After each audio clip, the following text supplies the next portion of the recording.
Mais uma informação agora. Deputados do PT elaboram uma PEC, proposta de emenda à Constituição, para acabar com as operações militares de GLO, a garantia da lei e da ordem.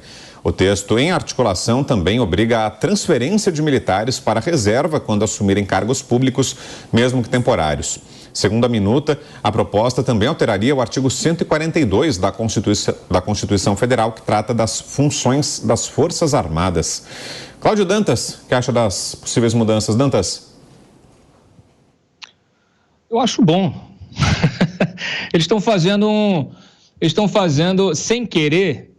Eles estão achando que estão humilhando, o PT está achando que está humilhando as Forças Armadas, mas ele está exaltando as Forças Armadas indiretamente. Falaram daquela coisa de tirar o poder das Forças Armadas de fiscalizar armas, etc. Ótimo, deixa com a Polícia Federal. Agora, questão de GLO, não precisa estar na Constituição, não. Não precisa. Quanto menos usar as Forças Armadas, quanto menos tiver lei, regulamento daqui e dali para usar as Forças Armadas politicamente, melhor. Na hora que precisar, elas serão utilizadas. E as Forças Armadas, elas vêm sofrendo um processo de desqualificação da sua imagem. Olha que já foi a instituição com a maior popularidade, maior credibilidade junto à opinião pública em pesquisas recentes, anos atrás. Só que acontece com muitas instituições, né? Ganharam ali muita exposição na época do PT, com essas operações de garantia da lei e da ordem, ganharam exposição na missão de estabilização da ONU no Haiti. Eu estive lá 2 vezes, acompanhei o trabalho muito profissional.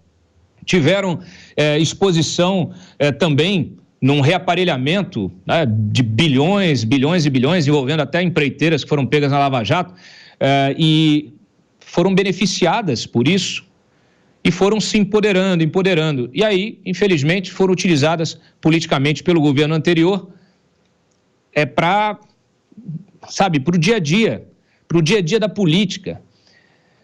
E aquilo não era vontade de vários dos oficiais, aquilo foi vontade de alguns que queriam aumentar o contra-cheque e mergulharam de cabeça na política sem tirar a farda. Quando o militar troca a farda pelo terno, ele precisa deixar de ser militar, ele precisa deixar de envolver a corporação, o nome da instituição, nas suas atividades políticas. Por quê? Porque o efeito está aí, há um processo de contaminação. Infelizmente, agora, a caserna, as forças, o Exército, a Marinha, a Aeronáutica devem retornar, sim, aos quartéis para estarem presentes quando necessário, apenas quando necessário. Pavinato. Bom, reserva para aqueles que quiserem exercer cargos públicos. Isso deveria ser a tônica de todo aquele que ocupa algum espaço dentro da organização do Estado brasileiro.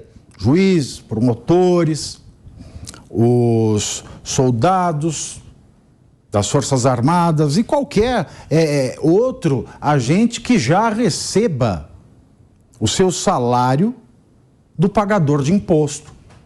Então, isso é racional, mas isso é válido desde que todos os outros que se enquadrem dentro de alguma função pública também observem o mesmo mandame. Agora, quanto ao artigo 142, eu sempre disse aqui que o artigo 142 é inexequível.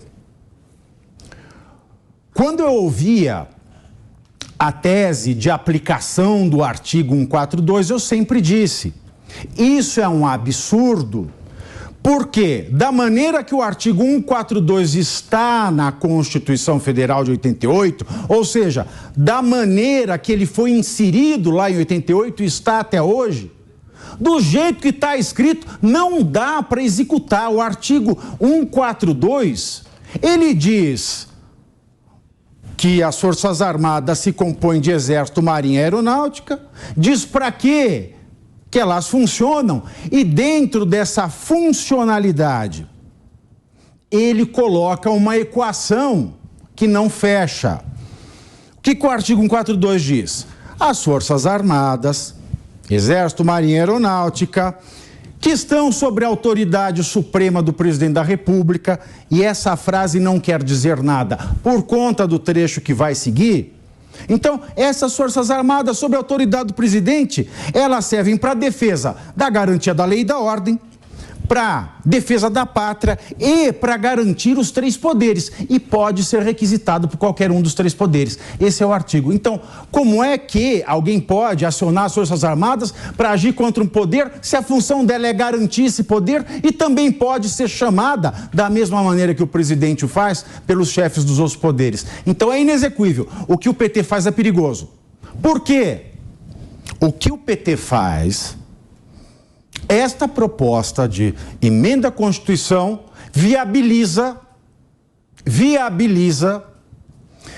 a proposta de emenda à Constituição que nós estamos vendo, viabiliza o uso militarista das Forças Armadas a despeito do texto da PEC dizer que ela só vai ser designada para a função civil. Esta parte quer enganar as pessoas. Porque ele quer mudar, a PEC quer mudar o artigo 142, e ele vai ficar redigido assim. As Forças Armadas, Exército, Marinha e Aeronáutica, sob a autoridade suprema do presidente da República, e agora ele dá viabilidade a essa frase, servem para assegurar a independência, a soberania e a integralidade do território nacional. Ou seja, ele não serve mais para garantir, para assegurar a existência dos 3 poderes. Ele está sob a autoridade apenas e tão somente do presidente da República, que no caso é Luiz Inácio Lula da Silva.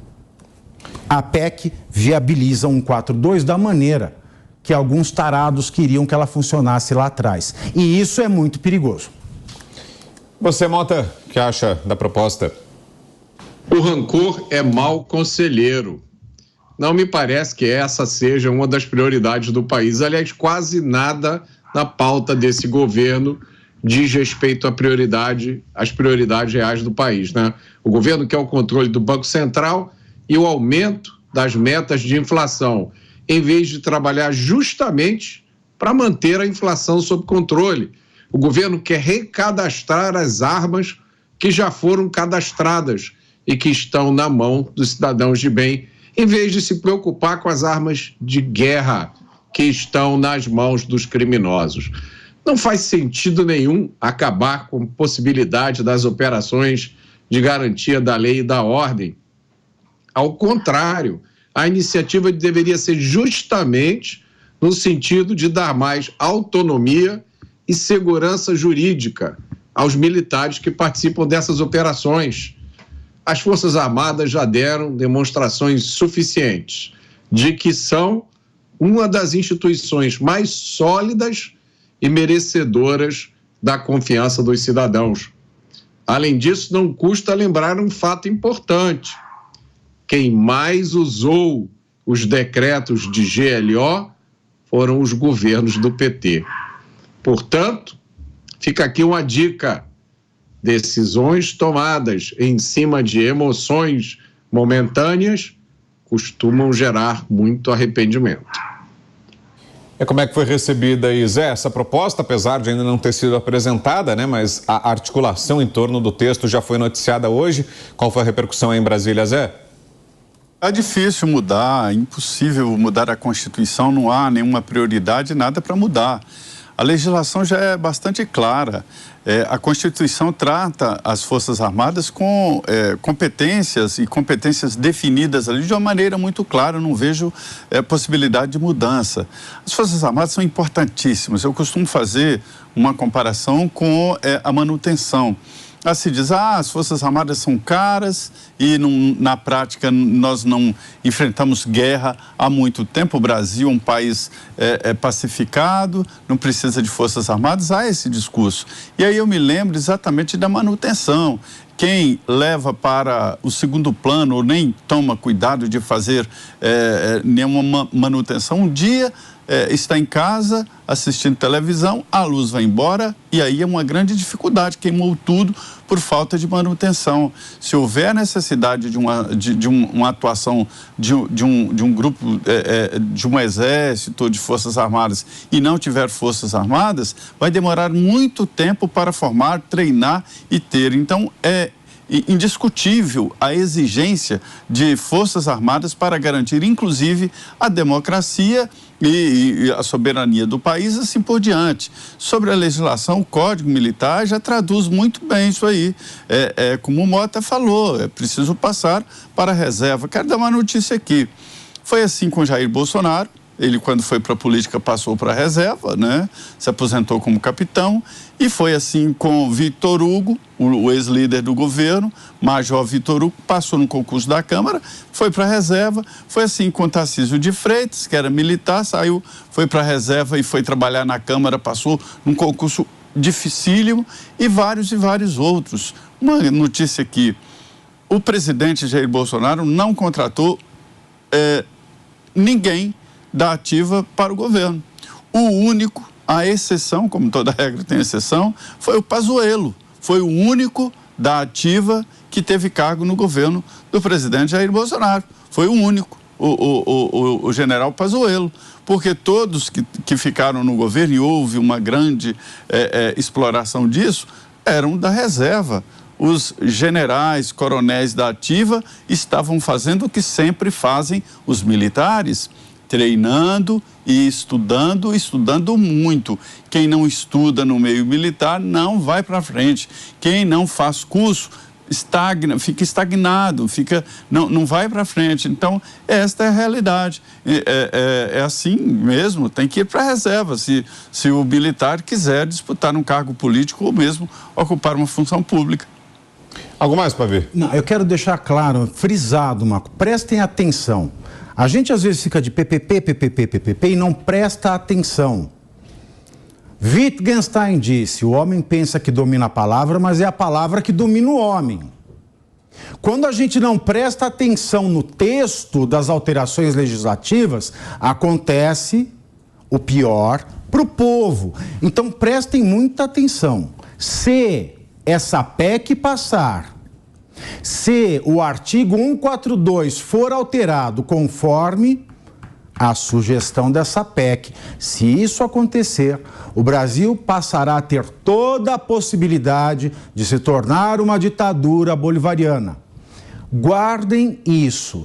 Se esse texto for aprovado do jeito que está, juridicamente nós temos abertas as portas para uma ditadura bolivariana. Repito, o artigo 142, se for alterado por essa PEC, pode se tornar sim uma ditadura bolivariana, e o presidente vai ser a única autoridade sobre o exército e não mais os três poderes. Guardem isso.